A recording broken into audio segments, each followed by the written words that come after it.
So the ASOS is located here at the airport, and it's specifically located on gravel and sort of the natural desert landscape. It's important to capture the weather conditions on our natural environment. We have a temperature and dew point sensor on the ASOS system in order to give us our official temperature measurements, as well as give us an idea of how dry it might be with using the dew point. The temperature sensor is aerated in a design that we call like a beehive, just the way it looks, but it's aerated so we still get airflow through it. The wind is important for it, and it's also sheltered because we want to protect it from the sun. So the ASOS also features a present weather sensor. The sensor has a couple of cameras that look at each other, and whenever raindrops fall through it or say hail drops through it, the sensor is smart enough to be able to detect and tell what type of precip is falling, if it is rain or hail, or in some colder environments, if it's snow or sleet. So we're able to tell that just from this sensor.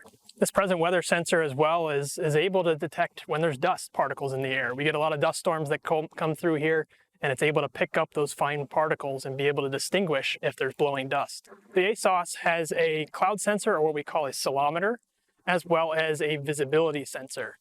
This cloud sensor, the ceilometer, has a beam that points up, and we're able to get a reading of how low clouds are, as well as the coverage of clouds directly above the airport.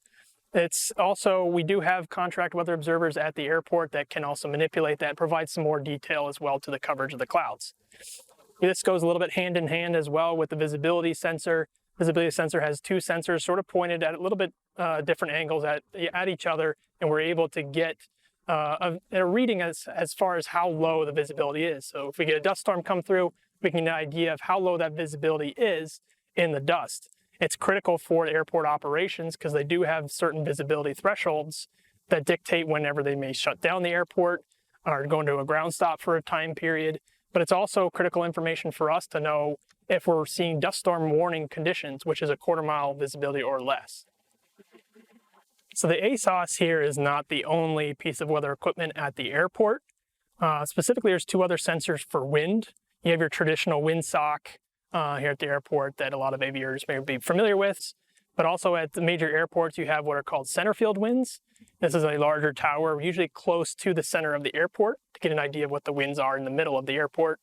And then we also have a piece of equipment on the airport grounds called a co-op observing station that is sort of used as a backup and also has its own record. You can view ASOS weather data on our website, weather.gov/Phoenix. Also on our website, we have a couple links. We have a link to an interactive map display, our weather and hazards data viewer, and that will have the ASOS networks as well as a bunch of all their networks in an interactive map display for you to view stuff. And we do also have a page dedicated just for this ASOS called the high-res ASOS page, where you can get 1 minute by 1 minute updates for this ASOS. And on this page as well, below the graph on the middle of the page, you will find additional information about the ASOS, including the history of the ASOS.